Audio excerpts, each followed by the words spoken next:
तो सभी का फिर से एक बार स्वागत है हमारी क्लास में। और हम लोग स्टार्ट करेंगे आज हमारा एक नया टॉपिक चैप्टर 4 में, जो कि communicable and non communicable disease संबंधित है। ठीक है, तो कम्युनिकेबल और नॉन कम्युनिकेबल डिजीज क्या होता है इसको हम लोग समझेंगे। सबको बताता चलो, स्क्रीन दिख रही है? कोई दिक्कत किसी को?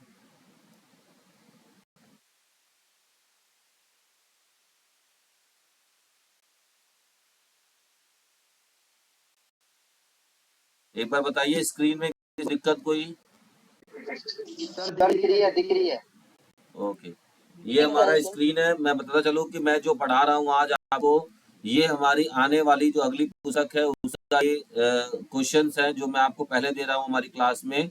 इसका नाम है शारीरिक शिक्षा एक अंतिम प्रहार। ठीक है, इसमें हम लोग क्या करेंगे, इसमें हम लोग टॉपिक वाइज और चैप्टर वाइज, ठीक है, टॉपिक वाइज जो मैंने अपना सिलेबस बनाया हुआ है और मैंने जो खुद का सिलेबस बनाया हुआ है, उस सिलेबस में किसी भी, आप चाहे टीजीटी या कोई भी स्टेट एग्जाम या बीपीएस या एमपीएड बीपीएड किसी भी का सिलेबस आप ले लीजिए, सारा सिलेबस आपको लगभग लगभग 99% सिलेबस हम कवर कर रहे हैं अपने। जो मैंने सिलेबस दिया हुआ है, आपने देखा होगा वो सिलेबस हमारे ब्रह्मास्त्र किताब में है।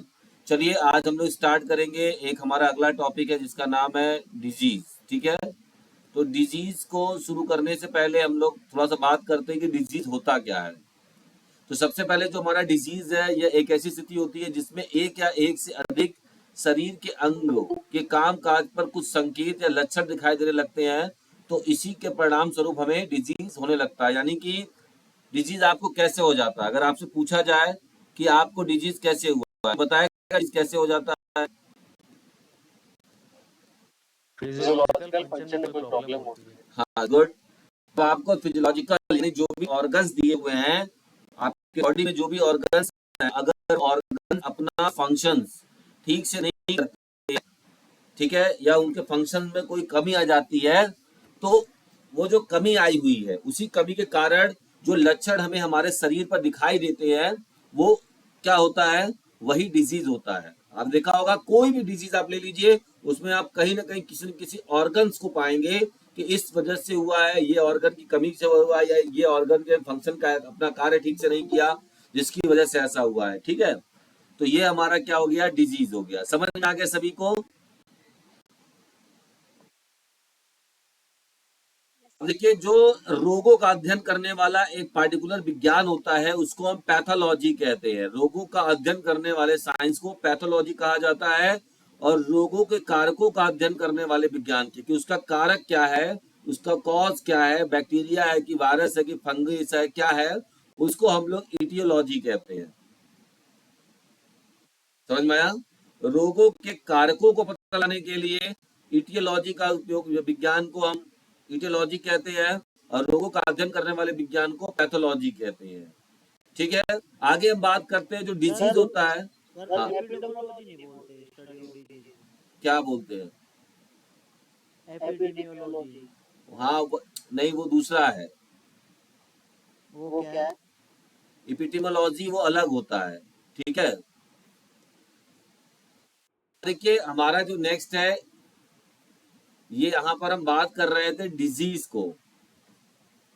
ठीक है, तो जो हम डिजीज की बात कर रहे हैं आपसे, वो हमारा क्या है, डिजीज का हम क्लासिफिकेशन करेंगे।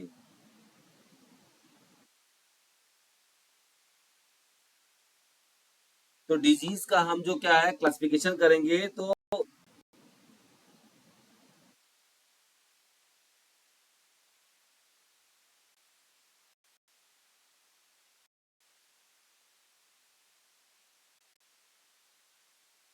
यहाँ पर जो हमारा क्लासिफिकेशन है डिजीज का, वो देखिए हमारा दो प्रकार से डिजीज हमको होती है। एक होता है कॉन्जेनिटल डिजीज, जो कि हमारे बर्थ के समय ही हमारे अंदर मौजूद रहता है। और दूसरा हमारा होता है एक्वायर्ड डिजीज, यानी जन्म के बाद जो हम अपने अंदर, अब कुछ भी कारण हो सकता है उसका, तो जन्म के बाद जब आपको डिजीज होती है, पहले आपको बर्थ के समय आप एकदम नॉर्मल थे, बाद में जाकर आपको कोई ना कोई डिजीज हो गई है, तो उसे हम एक्वायर्ड डिजीज कहते हैं। और जन्म के समय ही जब हमें कोई डिजीज प्राप्त हो जाती है या जन्म से ही हमारे शरीर में विद्यमान रहती है कोई डिजीज, उसे हम कहते हैं कॉन्जेनिटल डिजीज। अब जो एक्वायर्ड डिजीज होता है उसके दो फॉर्म, यानी कि जब हम जन्म के बाद हम एकदम सही थे, जन्म के समय हम एकदम बिल्कुल स्वस्थ पैदा हुए थे, लेकिन आगे चलकर हमारे शरीर में बीमारी हुई, तो वो बीमारी हमें दो प्रकार से हो सकती है। एक होती है कम्युनिकेबल और दूसरा होता है नॉन कम्युनिकेबल। अब कम्युनिकेबल और नॉन कम्युनिकेबल कम्युनिकेबल का मतलब होता है कनेक्शन, एक दूसरे से कनेक्शन होना। तो जब आपका एक दूसरे से कनेक्शन और कांटेक्ट होता है, ठीक है, एक दूसरे से कनेक्ट और कांटेक्ट होता है, तो हम क्या कहते हैं, इसको कम्युनिकेबल डिजीज कहते हैं। जैसे spread from infected person to healthy person, एक पहले से ही कोई इन्फेक्टेड पर्सन है, उसको पहले से वो बीमारी हो रखी है, और क्या हो गया, फिर से और क्या होता है, फिर से, ठीक है, कोई पहले से इन्फेक्टेड पर्सन है और वो इन्फेक्टेड पर्सन किसी स्वस्थ मनुष्य के संपर्क में आता है, तो वो स्वस्थ मनुष्य को भी क्या हो जाता है, डिजीज हो जाती है। उस प्रकार के डिजीज को हम कम्युनिकेबल डिजीज कहते हैं। दूसरा होता है नॉन कम्युनिकेबल। ये कम्युनिकेबल डिजीज किसी एक दूसरे मनुष्य से नहीं फैलता है, जबकि इंसान के अंदर उसकी कमियों के कारण होता है। अब उसके कमियों के कारण क्या हो सकता है, जैसे non communicable disease person to a healthy person, ठीक है, जैसे डिजनरेटिव हो सकता है डिजीज। डिजनरेटिव का मतलब क्या हो सकता है कि आपके बॉडी में आपने कुछ उल्टा सीधा खाया, मल फंक्शनिंग आपके बॉडी में हुआ, जिसकी वजह से आपको कोई ना कोई बीमारी हो गई। कोई डिफिशियंसी डिजीज हो सकता है। अब डिफिशियंसी डिजीज क्या है, जैसे मतलब कोई ना कोई आपका, आप अपने खाने पर ध्यान नहीं दे रहे हो, विटामिन नहीं ले रहे हो, तो रिकेट्स आपको हो गया, ब्लाइंडनेस आपको हो गई, नाइट ब्लाइंडनेस आपको हो गई। सो दैट्स वाई ये आपका क्या है, नॉन कम्युनिकेबल है। ये किसी मनुष्य से किसी में नहीं फैल रहा है, बल्कि आपके ही कुछ आदतों से, आपके लाइफस्टाइल से, आपके हैबिचुअल से ऐसी प्रॉब्लम हो जाती है। एलर्जी, ठीक है, ये सब नॉन कम्युनिकेबल में आता है। कैंसर, ये नॉन कम्युनिकेबल में। Other disease. और जब हम कम्युनिकेबल डिजीज बात करते हैं, तो कम्युनिकेबल डिजीज कैसे फैलता है, तो वायरस के थ्रू हो सकता है, बैक्टीरिया के थ्रू हो सकता है, प्रोटोजोआ के थ्रू, फंगस के थ्रू और पैरासाइटिस के थ्रू हो सकता है। आगे बात कर लेते हैं कॉन्जेनिटल डिजीज क्या होता है। तो जन्मजात के समय जो बच्चों में बीमारियां होती हैं, उन्हें हम कहते हैं कॉन्जेनिटल डिजीज। जैसे सबसे पहला होता है congenital heart disease. Heart disease में आपने सुना होगा बहुत सारे कि बच्चों को दिल में छेद हो जाता है।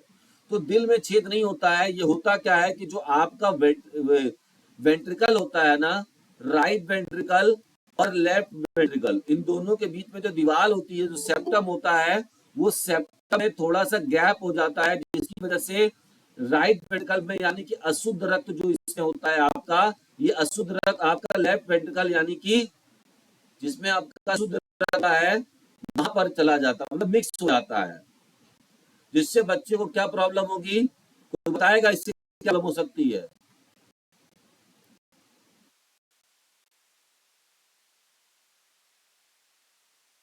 प्योर इम्प्योर ब्लड आपस में मिलने लगते हैं।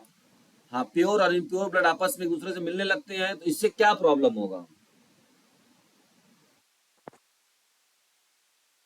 ऑक्सीजन लेवल कम होगा। हाँ, वेरी गुड, ऑक्सीजन लेवल उसका कम हो जाएगा, इंडोरेंस उसके अंदर कम, थोड़ा सा भी कार्य करेगा थक जाएगा तुरंत, क्योंकि ऑक्सीजन उसके ब्लड में नहीं ना पूरी तरीके से पहुंच पा रहा है। समझ में आई बात।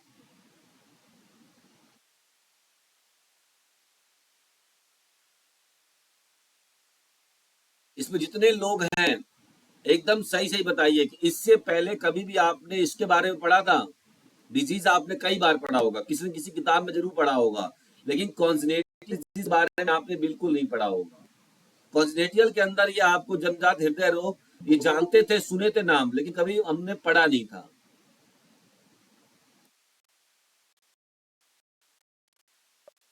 है ना। आगे बढ़े,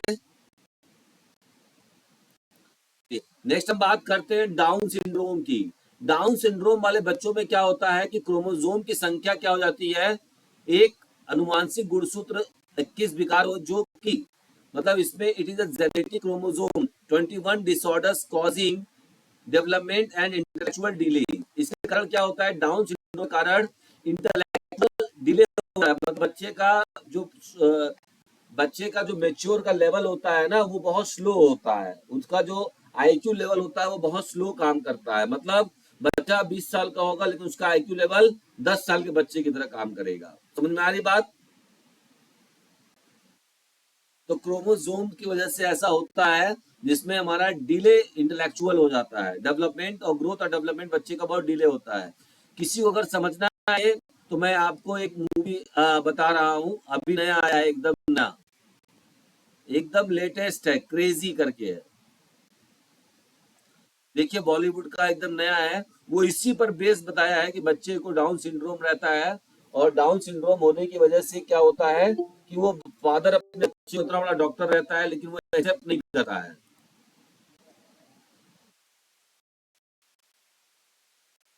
ठीक है, अब हम लोग आगे देख लेते हैं कटे ओट, जो ये हमारा क्लेफ्ट लिप होता है, ये भी आपका होता है स्पाइना बिपिटा, मतलब पीछे की तरफ देखिए इस तरीके से वो निकल जाता है ना, तो इसको भी हम कहते हैं।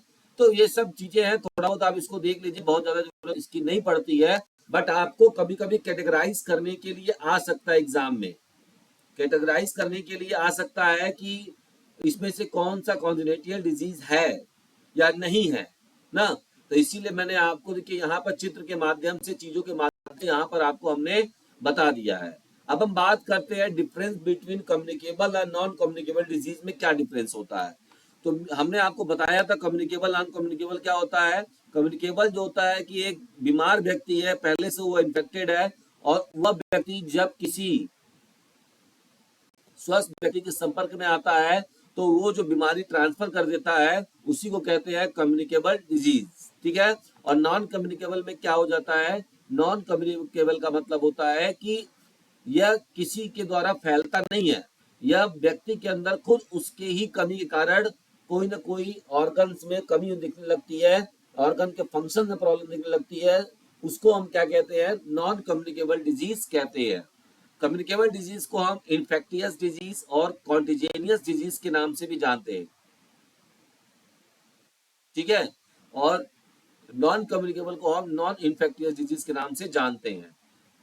अब देखिए, जो कम्युनिकेबल डिजीज है वो दो कारणों से फैल सकता है, एक होता है डायरेक्ट और दूसरा होता है इनडायरेक्ट। कम्युनिकेबल डिजीज डायरेक्ट और इनडायरेक्ट दोनों से फैल सकता है।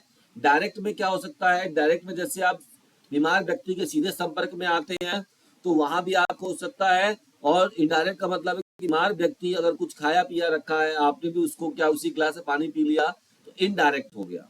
संपर्क में आप नहीं आए लेकिन कहीं ना कहीं वो अपना, उसके बॉडी के अंदर जो बैक्टीरिया, वायरस, प्रोटोजोआ जो भी चीजें थी वो कहीं ना कहीं से उसमें ट्रांसफर हुआ, जिसकी वजह से आपको बीमारी हो गई। और communicable disease water and air born होता है, मतलब ये जनित होता है।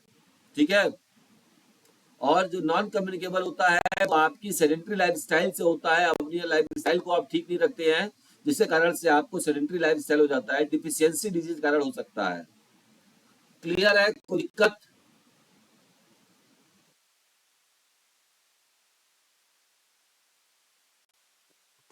No sir. आगे बढ़े। देखिए ये सब जो है, अब आपको ये सारी चीजों को याद रखने वाली चीजें हैं, इनमें मुझे बहुत ज्यादा समझाना नहीं पड़ेगा, ये आपको याद रखनी है। ये पहली बात तो आपको ये याद रखना है कि वायरस से होने वाले कौन कौन से रोग हैं। ठीक है, तो मैंने इसका ट्रिक बताया था आपको, एक दोहा याद कर लीजिए, थोड़ा सा अटपटा है। अडे पोइचे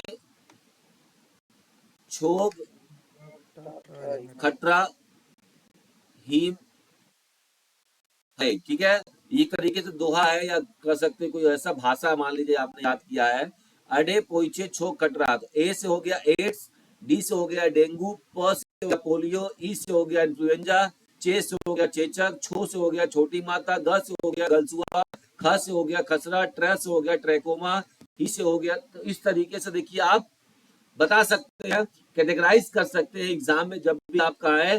तो मैं देखिए ऐसे ही करता था, मैं जो एकदम सीधा सा बता रहा हूँ। बाकी आप कैसे याद करते हैं? इसको एक बार अच्छे से लिख दो सर, हिंदी में लिख लेंगे। नीचे लिखा हुआ है, किताब आपने लिया हुआ है ना, किताब में आप दिखा दीजिए, वहां मैंने दिया, देखिए ये लिखा हुआ है, ये देख रहे हैं, ये एकदम अच्छे से लिखा हुआ है, अडे पोइचे छो खतरा हिम हरे। तो इसमें बताया गया है, ए का मतलब एड्स है, डी का मतलब डेंगू है। तो ये आपका ट्रिक है, इसके बाद आपको क्या ध्यान देना है मैं आपको बता दूं। इसके बाद आपको 2-3 चीजें ध्यान देनी है। सबसे पहले हर रोग का, जैसे आपने नाम तो कर लिया कि ये रोग हमको वायरस से होता है, ठीक है, ये आपने क्लासिफाइड कर लिया। पहला क्वेश्चन आपसे यही पूछेगा कि इसमें से कौन सा वायरस जनित है, कौन सा बैक्टीरिया है। कभी कभी ये डिफरेंशिएट करने के लिए एग्जाम में क्वेश्चन पूछ देता है। तो पहला तो आपका ये पड़ाव पूछा। दूसरा पड़ाव यहाँ से क्वेश्चन क्या पूछ सकता है, दूसरा इससे क्वेश्चन पूछता है कि रोग का नाम दे देगा और इसका दूसरा नाम दे देगा। बोलेगा slim disease is also called, slim disease is also called. तो स्लिम डिजीज को इस नाम से भी जानते हैं। तो क्या है, एड्स। फिर इसका फुल फॉर्म पूछता है एड्स का ज्यादातर, एक्वायर्ड इम्यूनो डिफिशियंसी सिंड्रोम। इसमें दूसरा आपसे, इसमें तीसरा पड़ाव पे क्वेश्चन पूछ सकता है कि किस विषाणु के नाम से ये होता है। तो HIV नामक विषाणु होता है, उसका फुल फॉर्म है ह्यूमन इम्यून डिफिशियंसी वायरस। इसमें तीसरा या चौथा पड़ाव पूछता है कि इससे आपका कौन सा जो अंग है वो प्रभावित होगा, कौन सा अंग आपका प्रभावित होगा।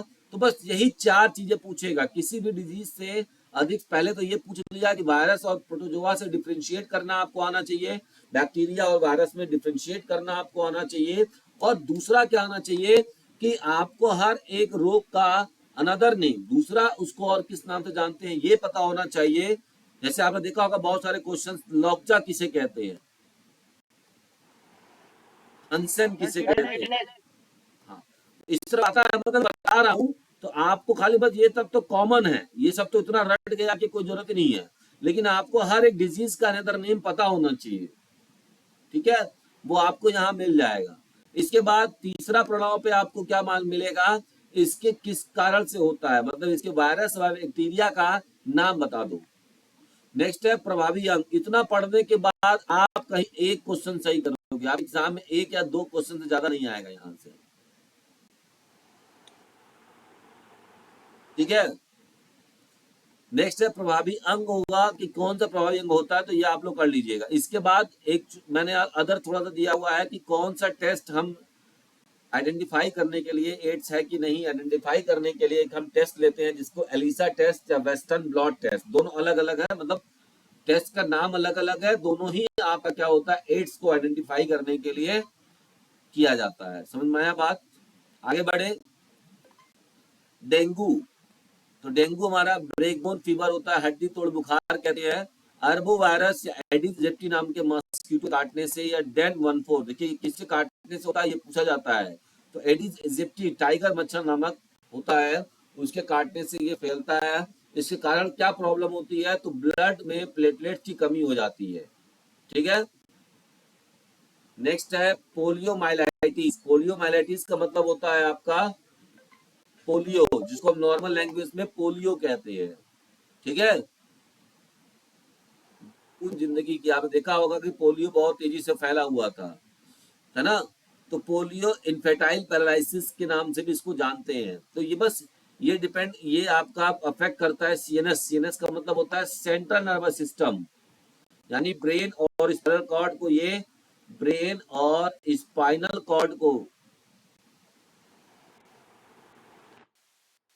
ये अफेक्ट करता है, ठीक है। सीएनएस के अंदर 2 चीजें आती हैं। कोई दिक्कत,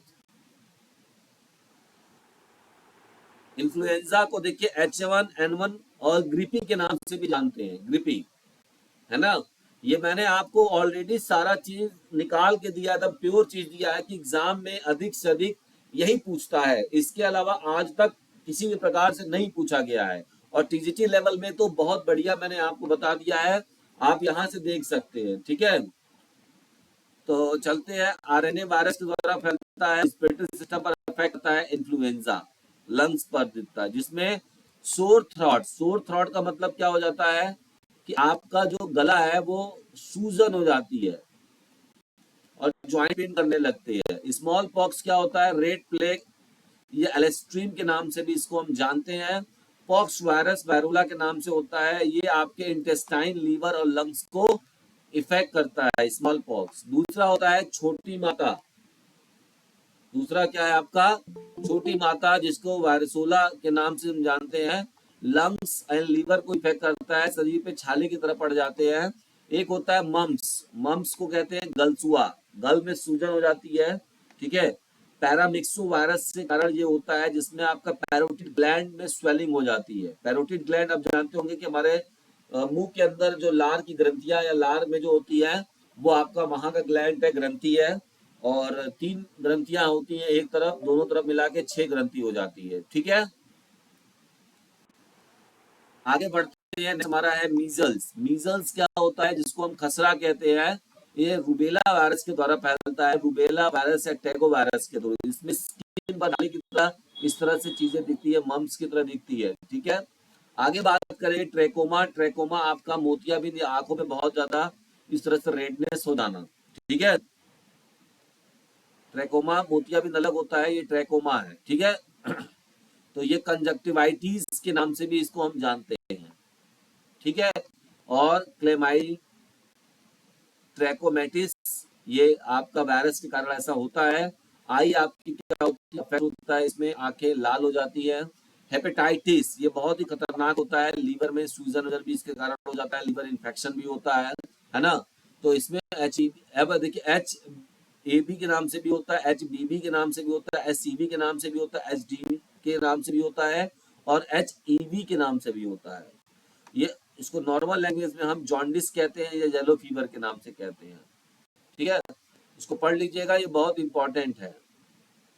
नेक्स्ट हम बात करेंगे रेबीज। अब रेबीज क्या होता है, तो रेबीज यानी कि बच्चों कुत्ते के काटने से होता है, या पागल कुत्ते या कोई भी ऐसा है जो कि काटने से होता है। आगे हम बात करेंगे कोरोना वायरस। कोरोना का नाम आप सब जानते होंगे, कोविड-19 के नाम से फेमस हुआ था। और हाँ, सर ये रेबीज वायरस से फैलता है या बैक्टीरिया से? दोनों जगह मिलता है। नहीं वायरस है भाई, ठीक है सर। ठीक है। ये वायरस है, एकदम श्योर पक्का 100% है, ठीक है। अगर आपको किताब में कंफ्यूजन होता है तो फिर आप डॉक्टर से पूछ लीजिए कभी कोई मिले तो। नेक्स्ट हम बात करेंगे कोरोना। कोरोना वायरस हमारा होता है, जो कि कोरोना वायरस के नाम से था। इसका जो नाम था वो सार्स V2, ठीक है। तो सार्स नाम से ये इसका वायरस का नाम था। रिस्पिरेटरी सिस्टम को ये अफेक्ट करता है और फीवर और कोल्ड होता है इसमें। इसी तरीके से हम देखेंगे, अब बैक्टीरिया से होने वाले रोग तो डिप्थीरिया होता है, और इसके जो बैक्टीरिया का नाम होता है वो होता है कार्नेबैक्टीरियम डिप्थीरिया बैक्टीरिया, ठीक है।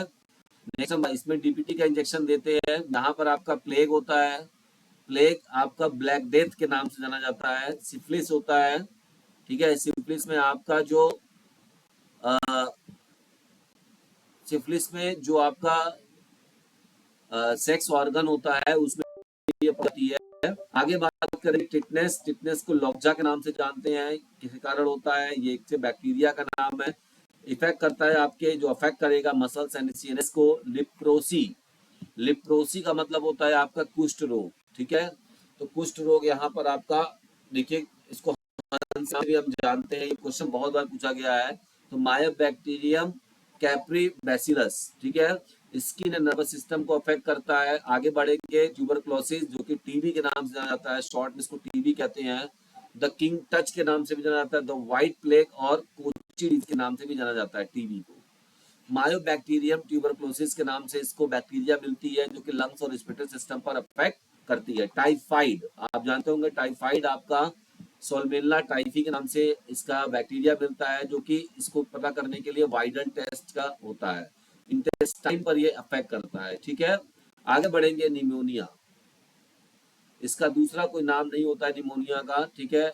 जो यहाँ पर बैक्टीरिया है उसका नाम हमने बता दिया। एक होता है कालरा, जिसको हम हैजा कहते हैं, इसको एशियाटिक के नाम से भी जानते हैं, ठीक है। तो ये सारी चीजों मैंने आपको बताया। गोनोरिया, ये लड़कियों में ज्यादातर होता है गोनोरिया, ठीक है। इसको आप देख सकते हैं, सेक्स संबंधित ये प्रॉब्लम होती है। आगे बात करेंगे प्रोटोजोआ। तो प्रोटोजोआ से होता है मलेरिया। मलेरिया को हम कहते हैं जंगल फीवर, जो कि प्लाज्मोडियम कारण होता है। स्प्लिन आपका जो होता है वो उसमें सूजन आ जाता है और उसमें प्रॉब्लम हो जाती है, ठीक है। नेक्स्ट होता है कालाजार, इसको हम ब्लैक फीवर के नाम से जानते हैं, और ये हमारा दोनोवानी प्रोटोजोआ के कारण फैलता है। बोन मैरो में प्रॉब्लम लगती है, शरीर में अंग जो होता है वो में लगती है। एक है एमेबियासिस डिजेंट्री, जिसको हम पेचिस के नाम से जानते हैं, इसको हम डायरिया के नाम से भी जानते हैं, ठीक है। तो ये यहाँ पर आप देख सकते हैं दूषित जल से ये फैलता है, दूषित जल का हमने बहुत ज्यादा इस्तेमाल कर लिया, जिसके कारण ये प्रॉब्लम आपके पास हो सकती है। पायरिया होता है एक, जिसको हम जिंजिवाइटिस के नाम से भी जानते हैं, ठीक है, या किस डिसीज के नाम से भी इसको जानते हैं।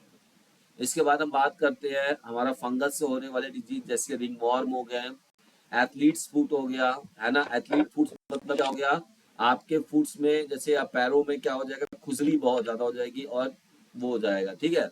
तो इसको हम टीनिया पैडिस के नाम से भी जानते हैं। एथलीट फुट को हम टीनिया पैडिस के नाम से भी जानते हैं। ये कई बार क्वेश्चन पूछा गया है, अच्छे क्वेश्चन जब आप करेंगे तो वहां पर इसे मिलेंगे। इसे पहले कुछ लोग नहीं जानते होंगे तो वो जान ले। मदुरा फुट देख सकते हैं, मदुरा फुट क्या है यहाँ पर, है ना।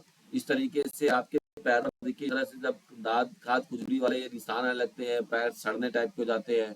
टीनिया कॉर्पोरोसिस या टीनिया क्लोरिस, ठीक है। ये आपका जोक इच के जोक इच कहते हैं इसको, जोक इचिंग, ठीक है, जोक इचिंग भी कहते हैं इसको। शरीर के किसी भी भाग में हो सकता है, ये इचिंग टाइप का होता है, बहुत ज्यादा इसमें खुजली हो लगती है शरीर में, ठीक है, इचिंग होती है। एक होता है धोबी इचिंग, जो कि आपके प्राइवेट पार्ट्स में भी इचिंग होती है, उसे हम धोबी इचिंग के नाम से जानते हैं, ठीक।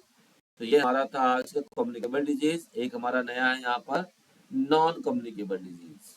सर इनमें ये जितने भी हैं सारे पूछ लेता है? देखिए, इसमें से मुख्यतः मैंने आपको बताया है, सारे नहीं पूछता, आपको 4 बार मैं बता दूं कि जिसको भी अगर वाकई एग्जाम क्वालिफाई करना है और टीटी एग्जाम यूपी का करना है, तो मेरी बुक को तब तक पढ़िए और उसके अंदर ये दिए हुए सारे नॉलेज को तब तक पढ़िए जब तक कि बुक फट न जाए।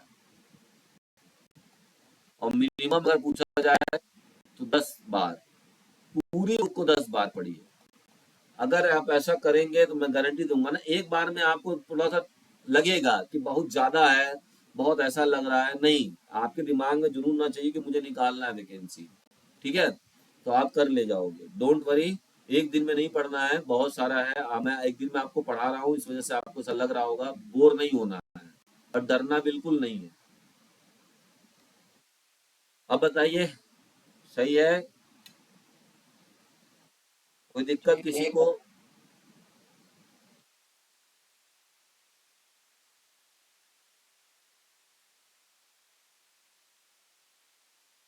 कोई दिक्कत किसी को तो एक बार मुझसे बात कर सकता है, अपना व्यू दे सकता है, फिर नहीं तो हम आगे बढ़ेंगे। नहीं सर कोई दिक्कत नहीं। नहीं सर। आगे बढ़े। इसके बाद कि जैसे ही हम लोग ये कंप्लीट करेंगे, इसके बाद हम लोग 60 क्वेश्चन लगाएंगे इसी टॉपिक से रिलेटेड, तो कहीं जाइएगा मत, बने रहिएगा। थोड़ा सा हो सकता है कि आपको जो लोग बार बार किए हैं ना, वो एकदम इसी को रट ले एकदम। अब हम लोग बात करते हैं नॉन कम्युनिकेबल डिजीज। तो नॉन कम्युनिकेबल डिजीज मैंने कई बार बताया आपको, ऐसे डिजीज जो एक बीमार से दूसरे व्यक्ति में नहीं फैल सकती, ठीक है। वो व्यक्ति के अंदर खुद से क्रिएट हो जाता है, किसी डिफिशियंसी के कारण, कोई मल फंक्शनिंग के कारण, किसी एलर्जी के कारण, है ना। बच्चे के अंदर खुद से वो क्रिएट हो गया, मतलब बीमारी जन्म ले ली, पनप गई, ठीक है। उसे हम कहेंगे non communicable disease. Non communicable disease में आप देख सकते हैं डिजनरेटिव है, डिफिशियंसी है, एलर्जी है, कैंसर है, अदर डिजीज है। इसमें आपका आता है कार्डियोवास्कुलर डिजीज। कार्डियोवास्कुलर डिजीज में जैसे हार्ट अटैक की प्रॉब्लम हो जाती है, तो cardiovascular disease cause by disorders of the heart and blood vessels. तो ब्लड वेसल्स में आपके ज्यादा एलडीएल जमा हो गया था। एलडीएल जमा होने से क्या होता है कि ये देखिए, ये जो ये देख रहा है, ये देख रहा है, ये वाला सीन देखिए तुम करके, ये एलडीएल जमा हो गया था, यानी ब्लॉकेज हो गए थे। यहाँ पे क्या हो गए थे, आपके जो आपका ब्लड वेसल्स है, यानी आर्टरी या वेन्स है, जिसमें से ब्लड जा रही है, वहां पर आपका क्या हो गया, ब्लॉकेज हो गया। इस ब्लॉकेज की वजह से क्या हो रहा था कि जो ब्लड आपका स्मूथ जाना चाहिए था इसमें से, वो पास नहीं हो पा रहा था, ठीक है, बहुत धीरे धीरे जा। और यहाँ क्या हो, आपको हार्ट को नहीं पता है, हार्ट अपने रेट से काम करेगा, हार्ट अपने ही रेट से काम करेगा।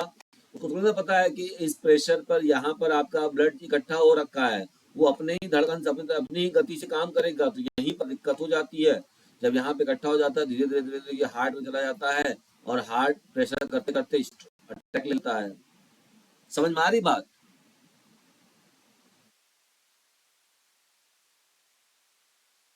हाँ हाँ सर।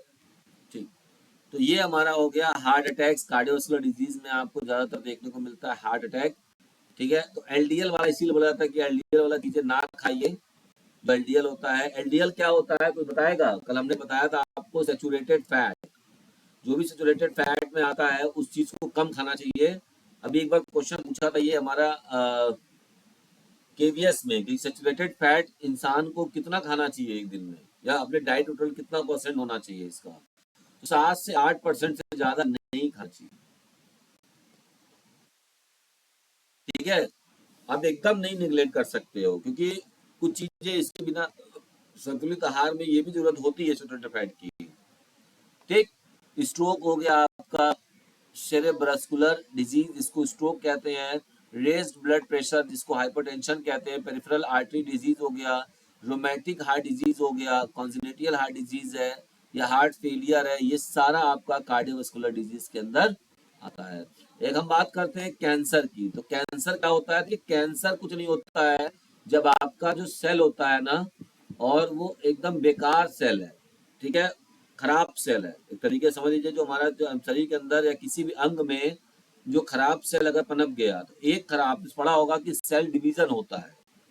तो ये क्या होते हैं कि सेल डिवीजन मतलब एक सेल टूटेगा तो वो 2 सेल बनता है, 2 टूटेगा तो 3 4 बनेगा, देखिए इस तरीके से, 4 टूटेगा तो देखिए वो फिर 2 बनाएगा, फिर ये भी 2 बनाएंगे। तो इस तरीके से क्या हो जाता है, खराब सेल जब एक हमारे शरीर में किसी कारण से आ जाती है, तो इसी तरीके से कैंसर पूरे शरीर में फैलने लगता है, यानी कि सेल, खराब सेल हमारे शरीर में पनपने लगते हैं, बहुत तेजी से क्या होने लगते हैं, पनपने लगते हैं, और ज्यादातर मात्रा में बढ़ने लगते हैं, जिसको हम क्या कहते हैं, कैंसर कहते हैं। अब वो किस जगह का कैंसर है या कहाँ का कैंसर है, वो डिपेंड करता है वहां के सेल के ऊपर। ठीक,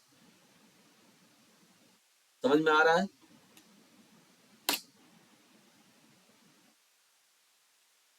बस एक बात मान के चलिए कि मैं थोड़ा सा व्यस्त रहता हूं, और मैं आपको सच बता रहा हूं कि मैं बस फेस दिखा के नहीं पढ़ा पा रहा हूं आप लोगों को स्मार्ट बोर्ड पे, नहीं।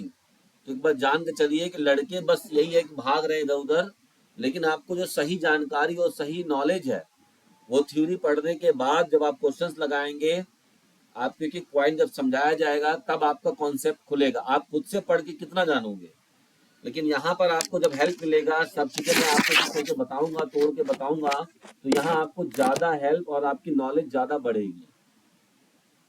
आप अपने दिल से बताइए कि अभी तक हमने जो पढ़ा है, आपने कुछ इसमें नया जाना कि नहीं जाना?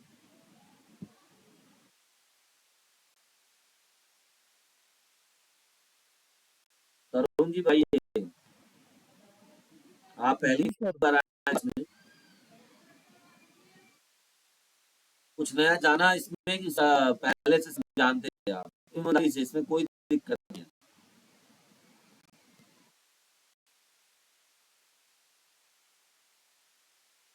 आवाज आ रही है आपकी?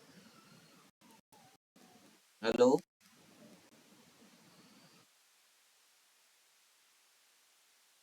चलिए आगे बढ़ेंगे हम लोग, और देख लेंगे हम लोग क्रोनिक श्वसन रोग, यानी कि श्वास संबंधी प्रॉब्लम। अब श्वास संबंधी प्रॉब्लम को हम क्या कहेंगे, सीओपीडी। जैसे यहाँ पर कॉमन होता है COPD, common condition that make COPD, ठीक है। इसका मतलब क्या होता है, तो a group of lung disease, जब हमारे लंग डिजीज हो जाता है, कार्डियो डिजीज हो जाता है, तो उसको हम सीओपीडी कहते हैं, क्रोनिक रिस्पिरेटरी डिजीज कहते हैं। ठीक है, आइए आगे बात कर लेते हैं मीनिंग ऑफ साइकोसोमेटिक डिजीज। किसी किताब में आपको ये नहीं मिलेगा साइकोसोमेटिक, लेकिन आपको याद होगा कि किसी भी सिलेबस में, चाहे किसी भी सिलेबस में साइकोसोमेटिक डिजीज का भी एक पॉइंट दिया है। कोई बताएगा किस जगह पे आपने सिलेबस से पढ़ा है साइकोसोमेटिक डिजीज, कितने टाइप्स के होते हैं या कौन कौन से होते हैं?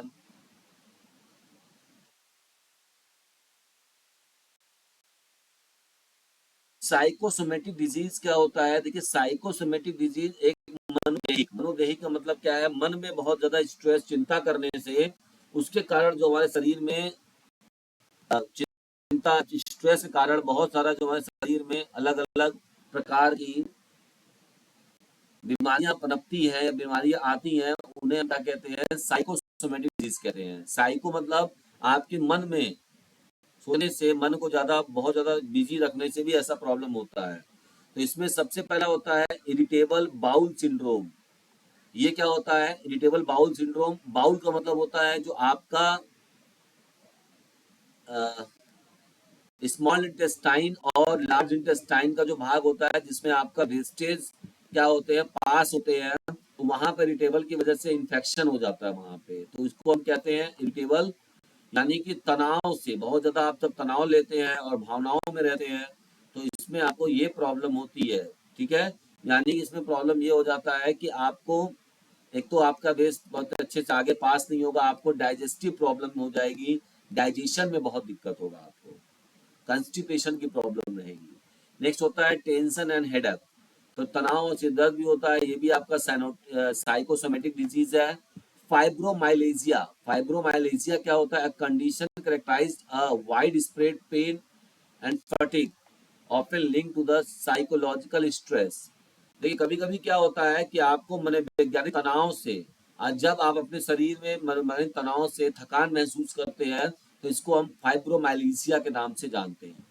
ठीक है, ये सारे साइकोसोमेटिक डिजीज हैं। नेक्स्ट है chronic fatigue syndrome. Chronic fatigue syndrome क्या होता है? कि लगातार अस्पष्टकृत थकान जो आराम से दूर नहीं होती है और शारीरिक या मानसिक गति से खराब हो सकती है। आगे बात करते हैं एक्जिमा। एक स्किन प्रॉब्लम होती है। एक्जिमा क्या है? एक स्किन प्रॉब्लम है, ये विटामिन 6 की कमी से भी होता है। ठीक है, एक्जिमा या स्किन कंडीशन होता है जिसमें त्वचा पर भावनात्मक तनाव के कारण अधिक अवधि तक प्रॉब्लम होती है। नेक्स्ट हम बात करेंगे source that develop on the peptic ulcer. Peptic ulcer आपने बहुत सुना होगा, ये प्रॉब्लम है, मैं आपको बता दूं, मुझे भी हो रखी है। बहुत ज्यादा स्ट्रेस यानी काम करने से ना, ये जो बुक्स का काम कर रहा हूं मैं, तो बहुत ज्यादा इसमें ना ब्रेन लगाना पड़ता है, बहुत ज्यादा सोचना पड़ता है, अधिक तनाव रहना पड़ता है। ठीक है, जिसकी वजह से मुझे ये प्रॉब्लम है। मुझे डॉक्टर मना किया बहुत ज्यादा बैठना नहीं मुझे। ठीक है, पेप्टिक अल्सर की प्रॉब्लम है मुझे। ठीक, चलते हैं आगे, हम लोग आगे बात कर लेते हैं पेट की परत पर। अब पेट का जो दीवार होता है, यानी आपका जो स्टमक का वॉल होता है, जहां से एचसीएल निकलता है, उस वॉल में छाले पड़ जाते हैं। ठीक है, घाव बन जाते हैं, जो अक्सर तनाव और चिंता से संबंधित होते हैं। नेक्स्ट हमारा हाई ब्लड प्रेशर। बहुत ज्यादा सोचने से भी आपका हार्ट का रेट जब बढ़ जाता है, तो उसे हम कहते हैं हाई ब्लड प्रेशर। अस्थमा भी एक तरीके से आपका क्या होता है? साइकोसोमेटिक डिजीज है। बहुत सारे बच्चे मुझसे पूछते हैं कि सर अस्थमा है या नहीं, तो है अस्थमा। ठीक है, तो ये सारे मैंने आपको बता दिए। कोई दिक्कत किसी को? सर ये वाला टॉपिक आपने ऐड किया है इस बुक में? हाँ हाँ, पुरानी बुक में तो नहीं है ये टॉपिक। हाँ, पुराने बुक में नहीं है। गुड, ठीक। हमने एक वीडियो बनाया था, उसमें हमने बताया कि हमने नया क्या डाला है, पुराना में, नए वाले पुराने में से क्यों डिफरेंस है ना। चलिए, कोई बात नहीं है, स्टार्ट करते हैं हम लोग आज के क्वेश्चंस को। तैयार है सभी लोग? स्टार्ट करेंगे। विच of the following is a congenital disease? इनमें से कौन सा कॉन्जेनिटल डिजीज है? तो ऑप्शन नंबर ए हमारा पूरा हो जाएगा, डाउन सिंड्रोम। ठीक है, आगे बढ़ेंगे क्वेश्चन नंबर 2। यहाँ पे बात हो रही है कि कटे ओट और तालू के कारण होता है। फंगस।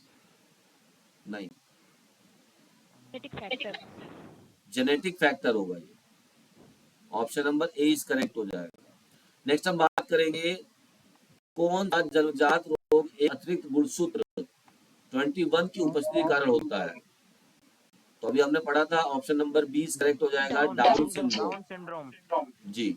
क्वेश्चन नंबर 4 को देख लेते हैं। कौन सा वायरस एड्स के कारण बनता है? कौन सा वायरस? तो HIV जो है वायरस, यहाँ देखिए HPV भी दिया है, HSV, HB, तो HIV जो होता है वो एड्स का कारण बनता है। नेक्स्ट हम बात करेंगे dengue fever is transmitted by, dengue किस कारण एडिस फैलता है, तो option Aedes number A mosquito. Aedes mosquito. Next यहाँ बात करेंगे polio is caused bye, virus. Polio किस वायरस या वायरस या बैक्टीरिया का बैक्टीरिया वायरस। है,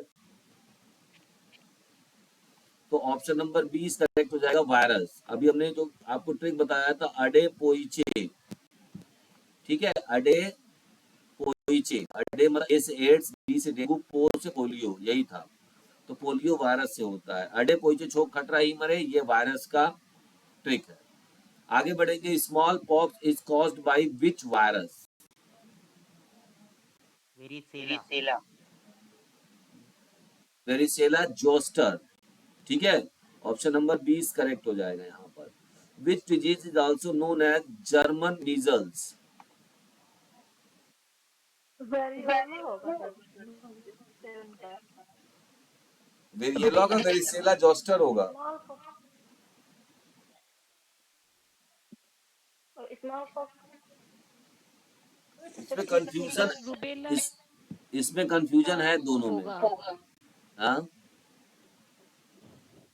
option number A varicella correct तो होगा। हाँ, वेरिसेला तो छोटे माता की चिकन वो तो चिकन पॉक्स का होता है शायद। हाँ, ये स्मॉल पॉक्स हमने पढ़ के छोटी माता समझ लिया था, उस गलत है ये, ठीक। चलिए वेरियोला। जी सर। आगे बढ़ेंगे हम लोग। Which disease is also known as German measles,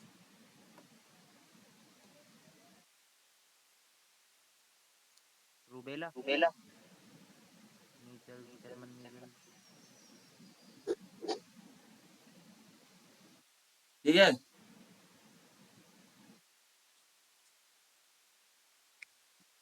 Khas German खसरा।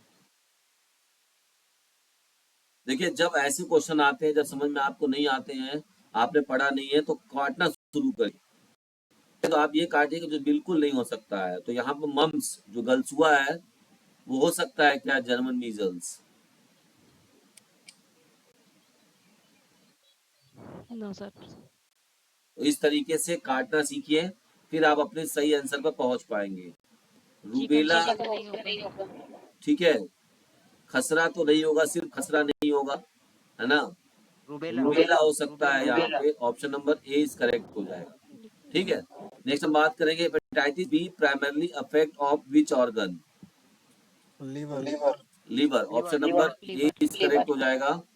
क्वेश्चन नंबर 10 यहाँ पूछ रहा है कि रेबीज का संक्रमण निम्नलिखित के माध्यम से होता है। रेबीज का संक्रमण कुत्ते किस से कारण काटने होता से। है, तो option number A is correct हो जाएगा, डॉग बाइट्स, ठीक है।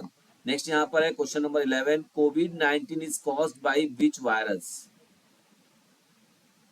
SARS CoV 2। SARS CoV-2। हाँ, तो हमने आपको बताया था अभी आपको SARS-CoV-2, ठीक है, option number A is correct हो जाएगा। यहाँ पे हम बात करेंगे diphtheria is caused bye, mycobacterium ये माइक्रोबैक्टीरियम आपको बता ट्यूबरक्लोसिस। दूं, चलिए कि कभी कभी ना इसके नाम में ही आपको मिलेगा। कुछ तो बैक्टीरिया के मतलब जो बैक्टीरियल है, तो बैक्टीरिया के कारण होने वाले रोग है, उनके नाम के पीछे आपको कहीं ना कहीं बैक्टीरिया का नाम इंडिकेट होगा। तो यहाँ पे क्या है, कॉर्नी बैक्टीरियम डिप्थीरिये, तो ये आपका क्या हो गया, ए ऑप्शन करेक्ट हो गया यहाँ पे, ठीक है। इस तरह से आपको कुछ ही याद करना है। जैसे अभी एक लोग पूछ रहे थे ना, अंशुल जी हैं चले गए, सर बैक्टीरियल डिजीज के लास्ट में मैक्सिमम डिजीज के लास्ट में बैक्टीरियम होता है सर, बैक्टीरिया के नेम में। हाँ, तो ये ट्रिक बनाकर आप याद करिए इस चीज को। यही चीज मैं कहना चाह रहा था कि ये सब जैसे हमने याद किया, तो हमने ट्रिक बनाया, वो मुझे पता है सिर्फ दो में गलत होगा, और वही दो क्वेश्चन दो में अलग है, उसके नाम से उसमें नहीं आया है, जी सर। ठीक है, वो कौन कौन सा है। और यही क्वेश्चन आपका यूपीएलटी 2018 में पूछ दिया था, जिसमें हमने गलती कर दी थी, मैं याद नहीं रखा था इसको, ठीक है। तो यही चीज बताना चाह रहा हूँ आपको कि सब में नहीं है, सब में तो आपको लगभग मिल जाएगा, लेकिन दो तीन ऐसे हैं टिटनस में बैक्टीरियल नहीं है क्वेश्चन। सर, कोलेस्ट्रेडियम टिटैनिक टिटनस में नहीं है। हाँ, नहीं है तो टिटेनी मतलब टिटनस समझ में तो आ रहा है। हाँ हाँ, वो तो आ रहा है, जैसे बैक्टीरियम नहीं है उसके लास्ट में, बैक्टीरिया नहीं हाँ, करके है। तो which bacterial disease is known as the Black Death? Plague. Plague. Plague. Option number A is correct हो जाएगा। नेक्स्ट यहाँ पे syphilis is caused by Treponema pallidum, Clostridium, pallidum. हाँ, option number A is correct हो जाएगा। यही question आया था यूपीटीजीटी, अरे यूपीएलटी 18 वाले में। ठीक है, चलिए आगे बढ़ते हैं। नेक्स्ट यहाँ पर क्वेश्चन नंबर 15 को देख लेते हैं। क्वेश्चन नंबर 15 है tetanus is caused bye, tetanus किसके कारण होता है? बैक्टीरिया कारण होता है, तो क्लास्ट्रिडियम टिटेनी। ठीक, ये चीज ध्यान रखेंगे। आगे बढ़ेंगे हम लोग। लिप्रोसी इज नोन एज, तो लिप्रोसी को हम हंसेन डिजीज के नाम से भी जानते हैं। ठीक है, typhoid is caused by, typhoid is the caused by Salmonella typhi. ठीक है, pneumonia is commonly caused by, pneumonia को हम किस नाम से जानते हैं? स्ट्रेप्टोकोकस निमोनियाई। निमोनिया। नेक्स्ट हम बात करेंगे कॉलरा इज कॉज्ड बाय, तो विब्रियो कॉलरा। ठीक है, whooping cough is caused by, mycobacterium tuberculosis. तो वूफिंग कफ नहीं, नहीं ट्यूबरक्लोसिस ये गलत है। माइकोबैक्टीरियम ट्यूबरक्लोसिस वूफिंग कफ ये नहीं होगा, बी नहीं है। Option number A is correct है, बर्टुटेला पर्टुसिस। ठीक है, option number A is correct है। Yes sir. ठीक है, आगे बढ़ेंगे हम। कम्युनिकेबल डिजीज, कम्युनिकेबल डिजीज में क्या आता है? Malaria is caused by plasmodium, kala-azar is caused by entamoeba Historica.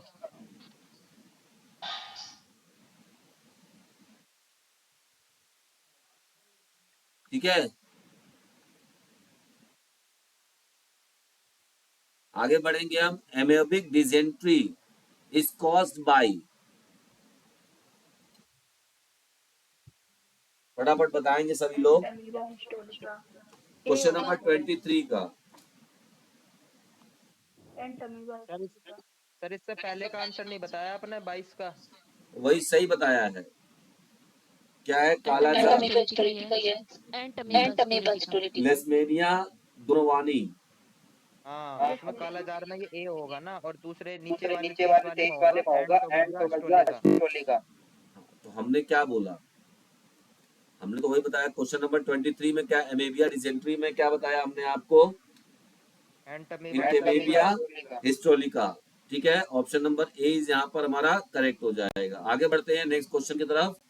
Question number 24, ringworm is caused by, किसका होता है ringworm? Option number A is correct हो जाएगा, फंगस। एथलीट्स फूड किस कारण होता है? तो ये भी option number A is correct हो जाएगा, fungus.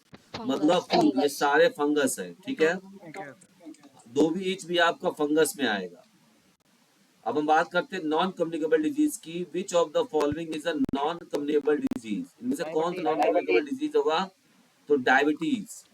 Option number A is correct है कि डायबिटीज नॉन कम्युनिकेबल होता है।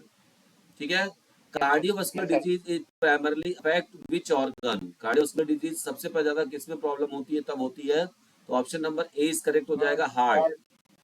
नेक्स्ट यहाँ बात करेंगे क्रोनिक। देखिए सीओपीडी जो है फुल फॉर्म होता है, वो होता है chronic obstructive pulmonary disease. Pulmonary word देखते ही आपके दिमाग में लंग्स की आना चाहिए। ठीक है, लंग्स का चित्र आपके दिमाग में इमेजिन हो जाना चाहिए, जिससे आपको किसी प्रकार का कोई दिक्कत ना हो। ठीक है, यस सर। कोई दिक्कत? अच्छा लग रहा है क्लास? सही लग रहा है? जी सर। चलिए हम बात करेंगे। यहाँ पर आपका दिया हुआ है which disease is caused by vitamin C deficiency? Scurvy. Option number A is correct. Which disease is caused by vitamin D deficiency? तो option number A is correct, rickets. Which of the following is a degenerative disease?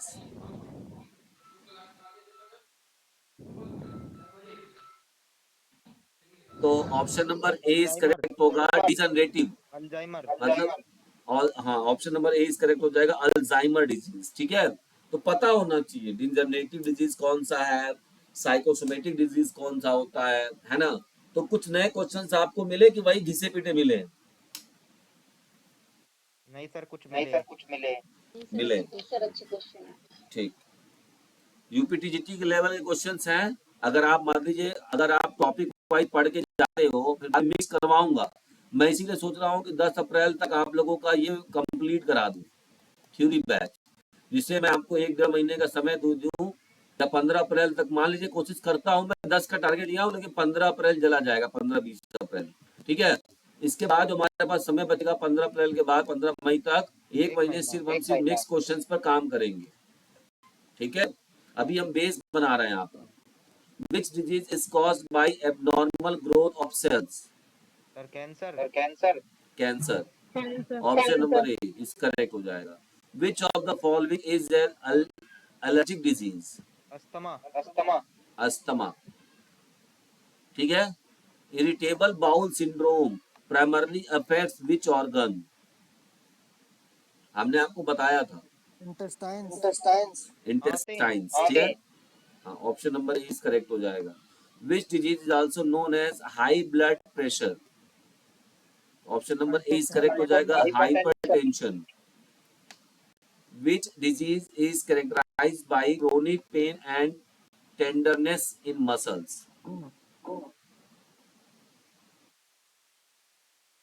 अभी हमने पढ़ाया भी था आपको। Osteoporosis. नहीं भाई, chronic pain होता है। अर्थराइटिस होगा, अर्थराइटिस गठिया। नहीं नहीं, option number A is correct होगा, फाइब्रोमाइलेजिया। बताया था। सर एक बार और सर बता एक बार दीजिए और इसके बता बारे दीजिए में। इसके बारे में। देखिए, फाइब्रोमाइलेजिया में क्या होता है कि इसमें ना आपको ना बॉडी में पेन होगा। ठीक है, और मांसपेशी जो आपकी बहुत कोमल रहती है, तो आपको क्या हो जाएगा, आपको वहां वहां दिक्कत, मतलब पेन बहुत महसूस होगा आपको। थोड़ा सा भी एक्सरसाइज जैसे आप कर लेते हो, अगले दिन आते हो तो आपको हल्का सा भी अगर आपने थोड़ा कुछ एक्स्ट्रा कर लिया, और आपके कोमल मांसपेशियां बहुत ज्यादा दर्द करते हैं, जब कोमल मांसपेशियां बहुत ज्यादा दर्द करते हैं, उसमें क्रोनिक पेन महसूस होता है, तो उसे हम कहते हैं fibromyalgia. Eczema is disease which organ? Eczema is a disease of which organ? Skin. Skin. अभी हमने बताया भी था आपको, आपके बात करेंगे next. Peptic ulcer are commonly used by, caused by, sorry, commonly caused by, used by more, caused by, तो किसके कारण होता है? ये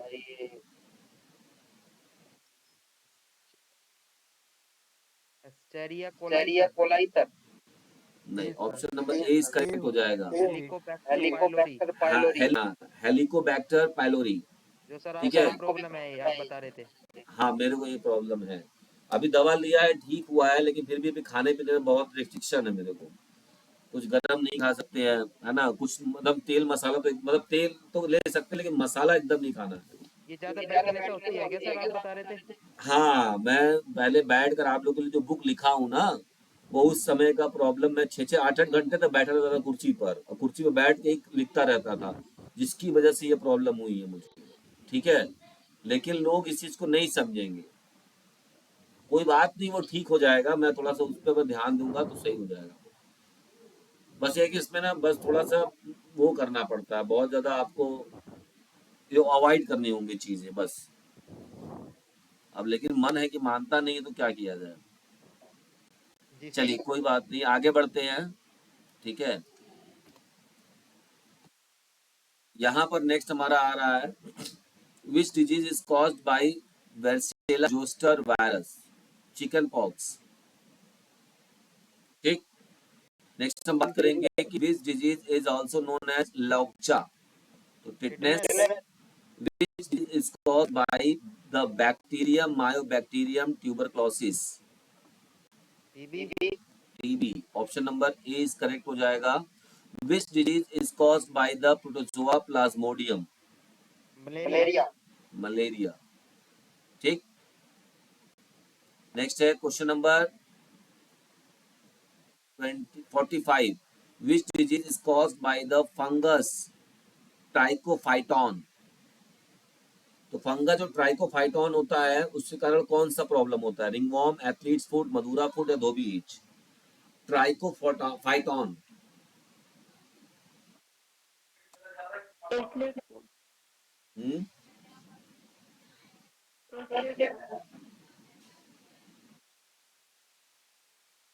एथलीट फुट एथलीट फुट तो नहीं नहीं, लग रहा रिंगवॉर्म है। होता है। एथलीट ही होता है। नहीं, रिंगवॉर्म। रिंगवॉर्म दाद। ट्राइकोफाइटॉन जो होता है वो आपका रिंगवॉर्म होता है उसके कारण। ठीक है, नहीं एक बार सर, मैंने आपसे पहले भी बोला था कि मैं जो पढ़ा रहा हूँ या जो मेरा कराने का तरीका है, मैं चाहता हूँ कि आप अगर एक बार थ्योरी पढ़ लेते हो, आप कितना थ्योरी पढ़े, क्या आप कॉन्फिडेंटली कभी ये कह पाओगे कि सर आप उससे थ्योरी से क्वेश्चन पूछो, मैं आपका 100% दूंगा? ऐसा आप कॉन्फिडेंस है आपके अंदर? बताइए सभी लोग, है? जी सर। हाँ, सर डर्मेटोफाइटोसिस होगा ना? क्या? डर्मेटोफाइटोसिस रिंगवॉर्म का। रिंगवॉर्म का क्या बता रही हैं आप?